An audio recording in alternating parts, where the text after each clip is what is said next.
ไมหากไม้ต้นโอ้ยต้นทำใจก่อนโอ้ยต้น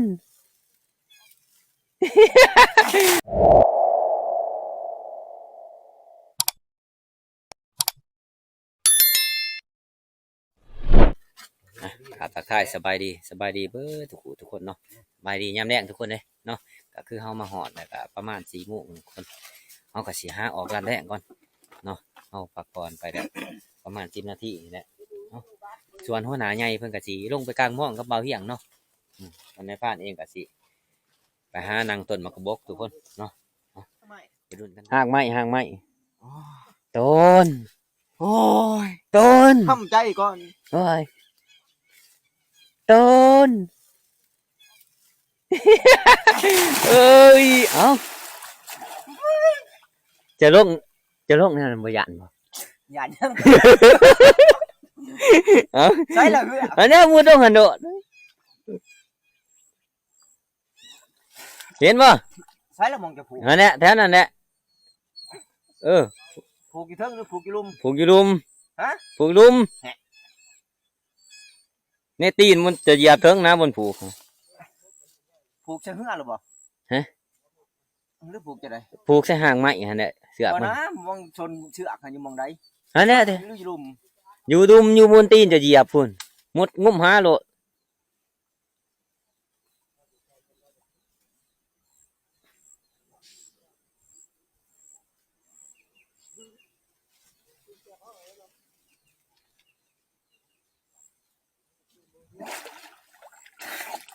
เห็นบ่อันเดีโอ้ใส่ขี้ดินกระโดมคือกันเด้ทุกคนเลยในพานเอาขี้ดินใส่หัวใส่ถ่ายแล้วก็โหลมลงจมคือกันว่ะนึกว่ามันสิบ่จมยังเลยเอาไปได้ไปต่อทุกคนคือไปนี่แหละซักไม้คู่ใจเฮาเป็นแนวอะไรลองซักไม้เบิ่งที่หายใหญ่ใจดีเพิ่นฝากมาให้เนาะสัมภาษณ์ให้ทุกคนเลยฝากเงินมาให้ผ่านเที่ยงเพิ่นซื้อให้เนาะสิเป็นนางต้นกระบอกทุกคนก็คือไปน้ำกันก็คือผ่านต้อมเนาะแล้วก็ทีมงานมาใหม่อีกคนหนึ่งทุกคนเลยผ่านแสงบ่โอ้ผ่านแสงทุกคนทีมงานมาใหม่นะไปดุนกันว่าสิเป็นอะไรเนาะไปห้องนางประมาณ3-4 ทุ่มเขาก็ลงมาเลยทุกคนเลยเพราะว่าเฮาก็ยังบ่ทันได้กินข้าวเนาะกินข้าวตั้งแต่เที่ยงพุ่นแหละเข้ามาสุดก่อนหันเดือดเป็นเดือดนะแถวนี้ทุกคนเลยเสียดายแต่ฝนมันตกเนาะก็คือเข้ามาเมื่อนี้ก็มีขี้ผาพ้นได้ทุกคนแล้วก็ล่มพร้อมอีกก็คือพ้นกับล่มนี่ก็คือสิตั้งใจใส่แต่กับในผ้านี่แหละขึ้นมาย่ำไหนตกย่ำนั้นฝนนี่โอ้จักไรคือสิเกียมตอนทับในผ้าอย่างเดียวเนาะฝนนี่ก็ดีไปมันเขามืออะไรเนาะนี่พอเขาก็ผ่านที่อย่างชวนนะนี่มานั่งทั้งนี้มันเขามันจะเขาคางขึ้นปลูกโอ้ให้ทีมงานคนทุกคนเลยเนาะนี่ปลูกต้นนี้ไปมันนี่เดินทางต่อมันนี่เอากาดปลูกโอ้ให้ทีมงานเนี่ยแล้วเรียบร้อยเลยทุกคนเลยมาตอบออกไปก่อนเลยน้ำหนักจักโลบูพูน61เอา67พูนเอาไล่บ่โอเคไปต่อเฮ้าบ้านนี่เอาก็จะขึ้นนั่งแถวนี้ทุกคนเลยมันทำให้ในห้องประจักษ์บอลไปเนาะก็จะขึ้นนั่งแท่นี้แหละหาบนนั่งหาบนปลูกปูทุกคนเลยว่าหมูเนี่ยมันจะเข้ามาทางนี้นะว่าปลาหกทางนี้เนาะหาต้นยูคนทุกคนเลยคนเนี่ยสิยูต้นนั้น2 ต้นหมดทางนี้บนปลูกปูเนี่ยเนาะตอนนี้เขาก็เบื่อขึ้นหอดกุ้งใหม่เป็นทีเรียบร้อยทุกคนเลยตอนนี้ก็เวลา6 โมงยังนะ13 นาทีทุกคนเนาะโอ้เพื่อสีเบื่อขึ้นหอดนี่ทุกลักทุเรศเลยทุกคน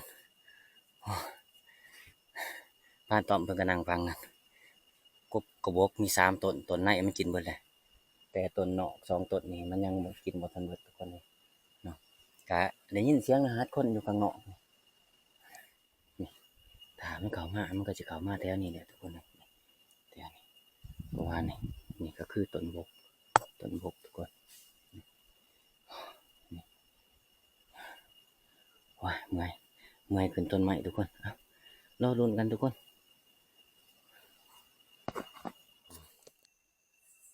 ตอนนี้ก็เวลา2 ทุ่มทุกคนเลย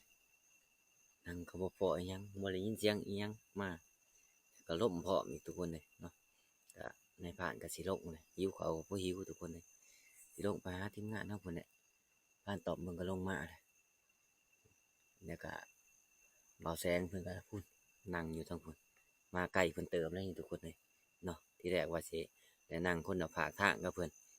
ก็ต้นมะกระบกข้างๆกันหั่นมันก็บ่เข้านะทุกคนก็ได้ในผ่านก็ได้ย่างมาตามทางพี่เลย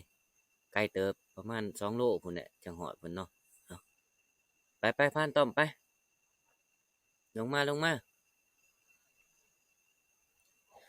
มก็พอล่มทุกคนเลยฟังหูออกหูเขาบ่ไรจักมันอีสังมาฮับเอาเครื่องเนี่ยลงบ่ไรนี่มาฮับเอาเครื่องเนี่ยลงบ่ไรกงไม้มันบ่มีงาทุกคนเลยเนาะก็เลยลงยากนะทุกคนเนาะต้องให้ทีมงานผู้หนึ่งมาถ่าฮับเอาเครื่องอยู่กลางล่างนี่เอาจังลงไหลเนาะเอ้ยกระบังก็มีสายกระบังก็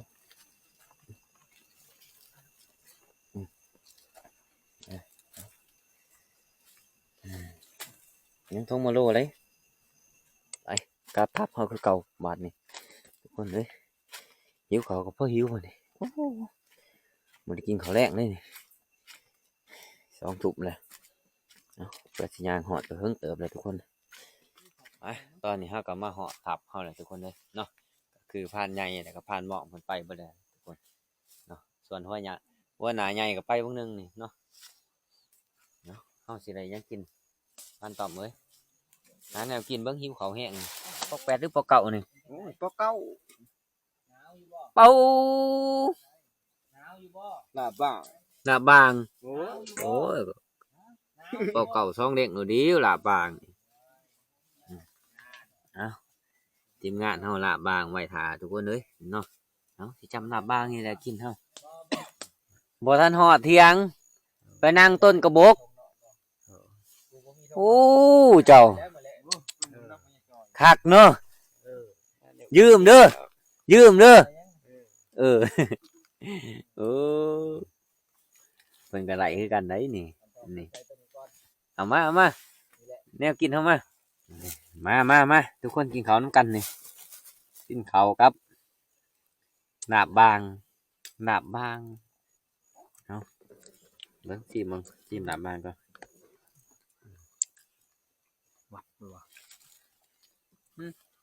ผมไม่ใกล้ป่ะสิบมุมเขาจี้เด้อผมเป็นใส่เบิดโผล่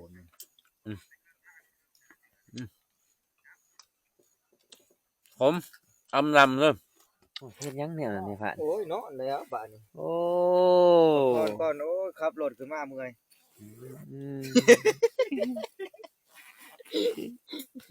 แต่ว่างานใจบ่ได้เด้อโอ้เอาทำนั่นเหรอ โอ้ยสำนีแหละ โอ้บัดปวดฉี่ปวดเหี่ยวแล้วสิดึงบ่ทัน กิ้งลงเลยเหี่ยวสับผามันสับน้ำอยู่แหละเหี่ยวใส่เลยก็ได้มุกไว้เหี่ยวใส่เลย ลงไปแล้วก็เอาลงน้ำแล้วก็มัดแล้วก็เลาะเองบ่มี โอ้บายเขาบ่เฮ็ดถึงอ่ะแล้ว ขี่ทงเนาะ ขี่ทงเนาะอันนี้ แสดงว่านี่น้ำบ่เข้าเลยเนาะเฮ็ดแนวใส่กาแฟกินกันทุกคนเลยบ่ได้ถือกดจอกมาเนาะได้มันไผเนี่ยเฮ็ดเบิ่งสิเกียนแม่นบ่โอ้มีดก็บ่เข้า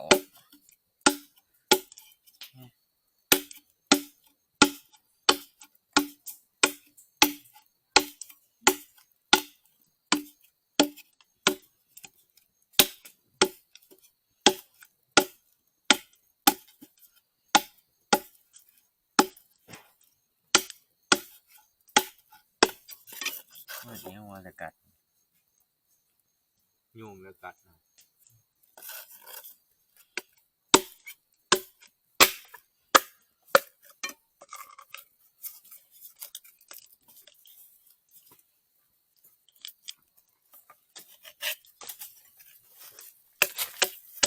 อยู่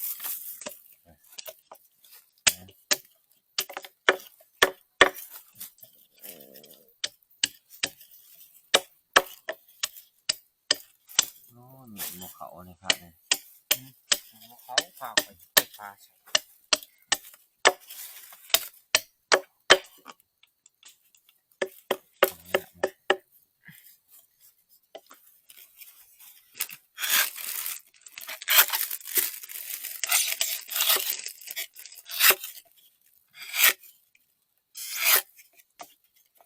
เอาหน่อยเฮาเห็ดเข้มๆเอาโอเคของลายนี่เห็ดแฉะๆนัว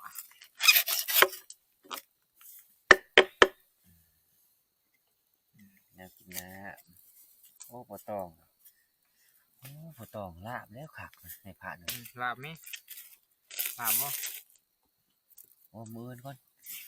มืออื่นได้มาลาบคักเลยผ่านหมองก็นอนบ่รับผ่านหมองมันนี่เพิ่นไปลงยามหมองแต่ปลามา3ตัวปลาตอง2ปลาลูกตัว1ทุกคนเลยนี่มาปีกนี่หิวเขาพวกหิวเขาโอ้ไฟมันแห้งโพดในผ่านเลยไฟแห้งโพดวะ ไปให้โคตร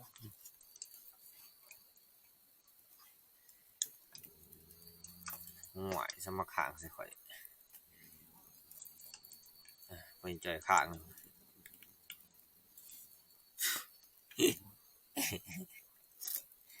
อย่างข้างหัวจ่อยมันจะหยานเด้อ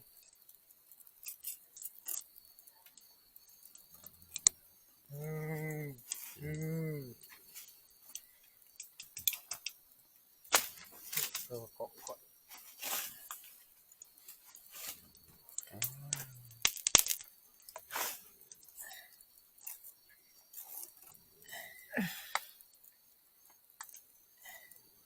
ปิดคนนึงนะครับปิดให้มัน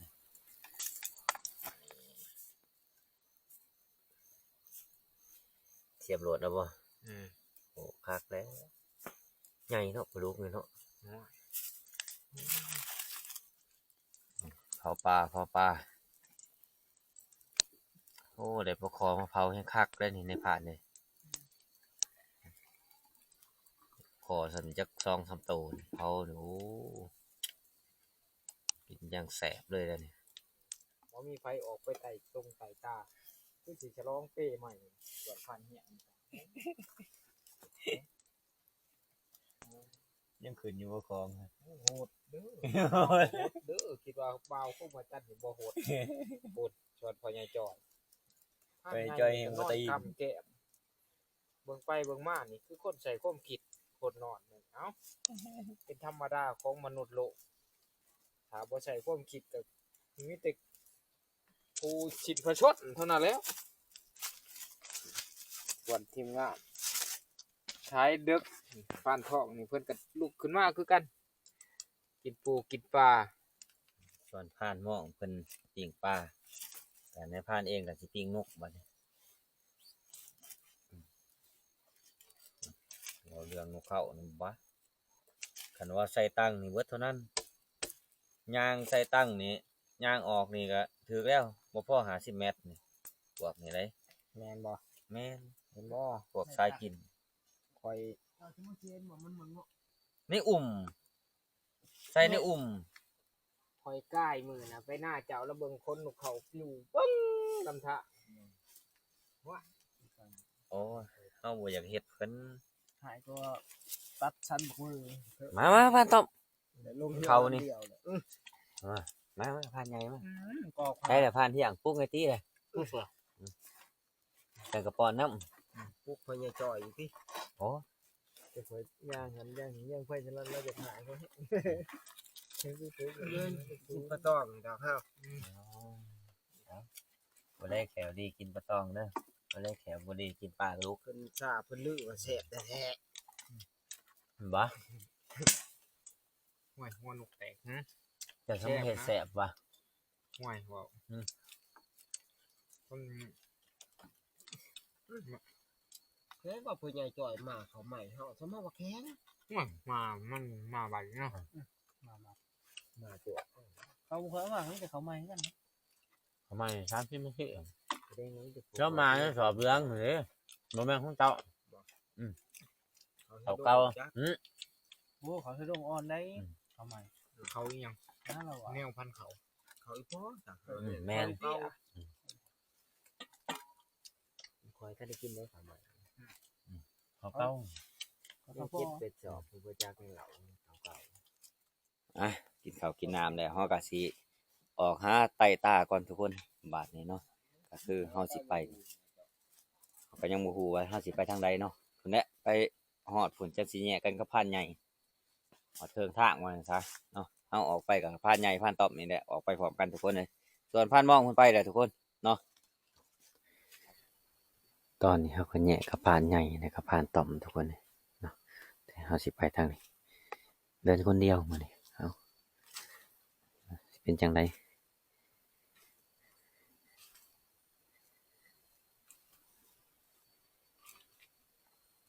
หมเห็นหอยมันเด่นเลยทุกคนเลยมาแต่ก่อนเด่นนี้ดีแถวนี้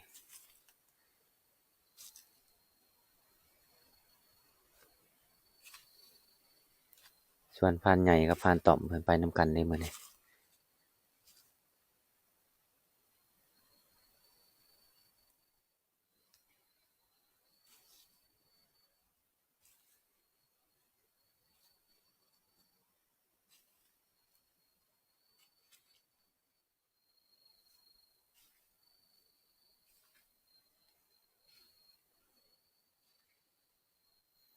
โอ้ไต่ตายางจังแจ้งก็บ่พออีหยังทุกคนนะ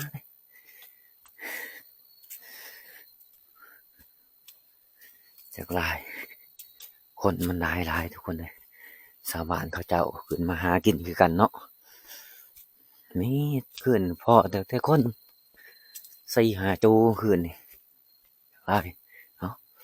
ตอนนี้ก็5 โมงปลายแล้วเฮาก็สิลัดเช้าเลยทุกคนเลย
พอไก่ปลาก็บ่ได้ทับทุกคนเลยพอก็เหาะก็บ่ได้ทับเนาะเขามาตอนเช้าเฮาพอบอกเบอร์เลยทุกคนแต่เฮาบ่ได้ทับมันถือรหัสในผ่านก่อนมันเข้าป่าไปเลยบักเวอร์ถอกตัวเดียวเนาะว่าสิทับไก่ปลาเนี่ยทุกคนเลยเฮาบ่ฮู้ว่าอิหยังมันไล่กินไก่ปลาเนาะเฮาก็เลยรักตัวมันไล่นะทุกคนเฮาเลยบ่ได้ทับไก่ปลาถ้าว่าเฮาทับไก่ปลาเฮาก็ไล่แล้วทุกคนเลยเนาะแต่เฮารอรักว่ามันสิเป็นจนเพาะบ่หรือว่าแนวไรมันไล่ไก่นะทุกคนไปกัดทับเฮาบัดนี้ทุกคนเอ้ยสายตาแต่คืนนี่พุ่นคืนนี่หันบ่พ้ออีหยังเลยทุกคนเลยเนาะ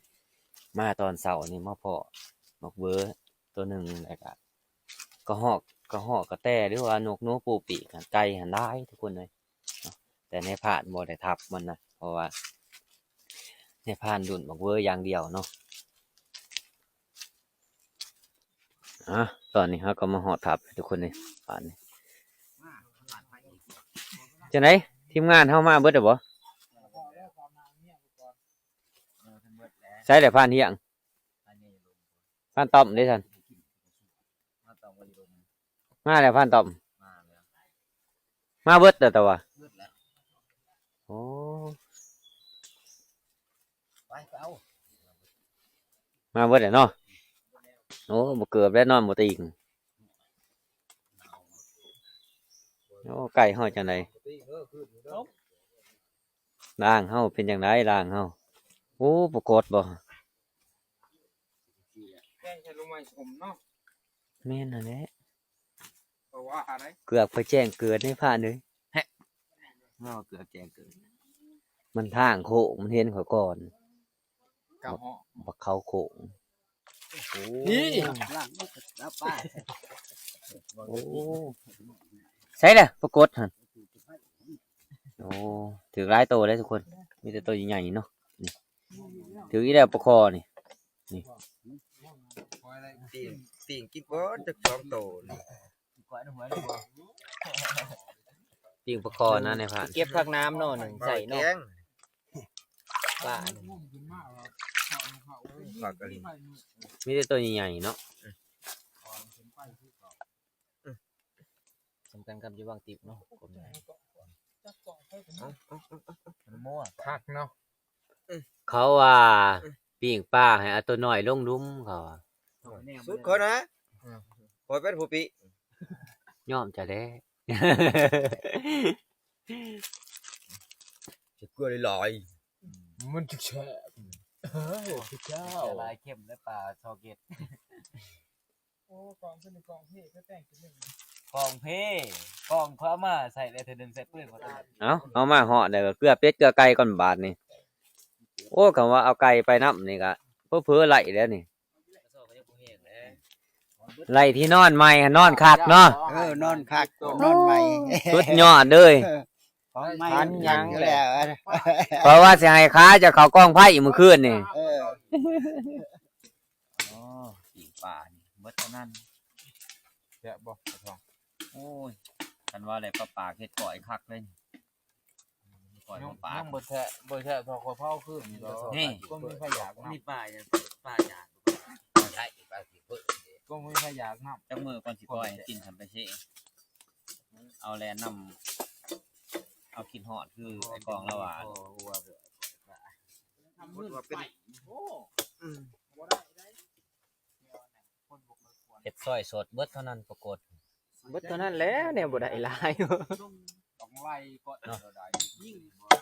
ต้มสม ผ้าผ่านหม้อบ่นี่โอ้ยมันว่าผ้าเพื่อให้เบิดเท่านั้น แล่นไป เอาใส่มันออกได้ในผ่านได้เฮ็ดคือข่อยมือนั่นได้ นั่นล่ะ สิหายมือเลยบ่ ยาอายุวัฒนะ ลูกครั้งไว้ใช่ไหม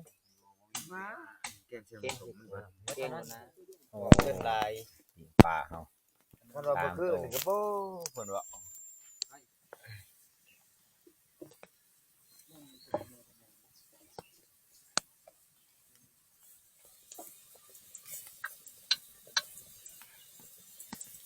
ทำสิกินเนาะน้อยเต็มหม้อเลยบัดนี้ เตรียมรถจัดแจงสถานที่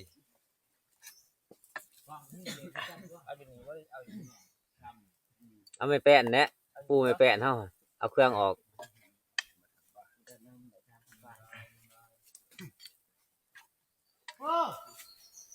งั้นให้เอาคุณบ้าง เอานี่แหละเอาพี่ น้ำจิ้มยันล้วง เข้าก็เป็นยางมาตามท่า นี่ยัง เว้อ เอากินมา อยากจะบอกเนาะคนที่สิยางมาปลาจ้ะมันพระยังเฮ้ยขอจะถ่าจ้ะ เอามาทุกคนกินข้าวน้องกันมื้อนี้กินข้าวเช้าทุกคนเลยเนาะกินข้าวเช้าแล้วเฮาก็จักสิไปใจได้ต่อคือว่าสิย้ายทัพนี่แหละทีมงานเฮาว่าเนาะ ที่มันแช่ได้ป่านี่ผมป้ากินเพิ่มที่มันคงมาลำ แทนเนาะมันได้กินก็จะห้องอย่างนี้ ผักปลอดภัยเพื่อนแกงป่า มีจักเทื่อผู้หญิง มันว่าพันหม้อนี่ลงกัด มันกินอยู่น่ะบ่ได้ขี่มัน บ่ ข้างนั้นน้องเผื่อนน้อง ของมาก แน่นอนเนาะ ใส่เนาะ อันตัวแนวหอมๆมันดังบ่ถือกินนะแท้บัดตัวมิ้นๆนั่นโอ้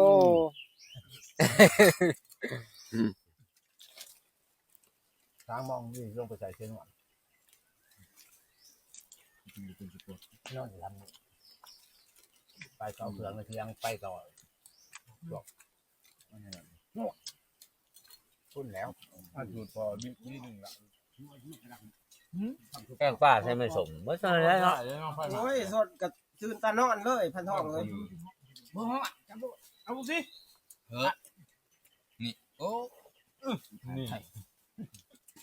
กินข้าวกินน้ำแล้วเฮาก็ห่างหากาเกียมเก็บเครื่องเก็บของเฮาก็สิย้ายไปเถียงนาน้อยเฮาพุ่นคือเก่าทุกคนเลยเนาะก็คือเฮาอยู่นี่คนมันหลายทุกคนเนาะวิดีโอนี้ก็ยังบ่มีหยังหลายทุกคนในพานก็สิขอปิดคลิปไว้ซั่นเนาะรอติดตามคลิปวิดีโอหน้านะก่อนอื่นก็ขอขอบคุณขอบใจทุกคนที่เข้ามาติดตามและรับชมในพานตั้งแต่ต้นจนจบเนาะขอบใจหลายๆทุกคน